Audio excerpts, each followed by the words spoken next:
ton jardin. Bienvenue à l'Académie 3 tonnes. Nous allons explorer ensemble dans cet enseignement le Banana Circle. Dans cette leçon, nous allons voir l'usine à fruits. Comme le palmier, le papayer n'est pas un arbre comme les autres. Il n'a pas de branches. Ses feuilles, comme ses fruits, poussent directement sur le tronc qui ne produit pas de bois. Il donne rapidement et sans discontinuité pendant 5 à 7 ans, sauf s'il fait froid. Des gros et nombreux fruits qu'on récolte quand ils ont une belle couleur orangée. On récupère les graines, on les lave pour enlever la partie visqueuse qui les entoure et on les fait sécher au soleil.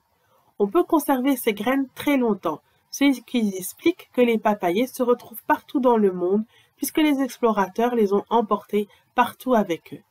Lorsque la butte est prête, on creuse un trou que l'on complète avec un mélange équilibré de sable, d'argile et de compost pour faciliter les racines. On dépose la graine dedans et on recouvre le trou de terre que l'on arrose régulièrement. On peut mettre la graine dans un panier si on a peur de perdre la pousse dans les autres cultures ou que les animaux la malmènent.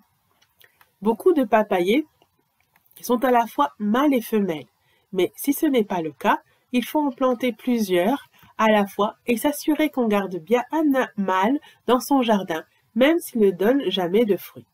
Le bananier est tout aussi particulier dans la mesure où il s'agit en fait d'une herbe géante.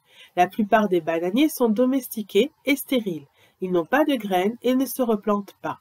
La plante même produit des rejets qui poussent à partir de ses racines. Elle produit au bout de 9 mois un régime de bananes et meurt ensuite. La récolte du régime doit se faire avant maturité complète de la banane. Les fruits risquent d'éclater si on récolte trop tard. Pour planter un nouveau bananier dans son jardin, on va séparer un rejet d'une plante mère quand il fait au moins 40 cm et qu'il a au moins 4 ou 5 feuilles. On va le planter sur la butte avec un trou, comme pour la graine de papayer, si possible à l'abri du vent et éloigné d'au moins 1 mètre des autres pour laisser la place à un gros régime de 15 à 30 kg. Pour les patates douces, on prend des tiges avec feuilles fraîches chez un voisin ou au marché qu'on replantera tout de suite sur la butte et on se renseignera pour chaque plante aromatique. Ici s'achève cette partie de l'enseignement sur le Banana Circle.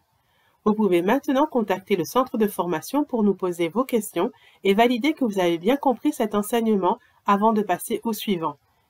Vous pouvez bien sûr, avant, écouter l'enseignement autant de fois que vous le jugerez nécessaire. 3 tonnes, du tout, un problème au niveau.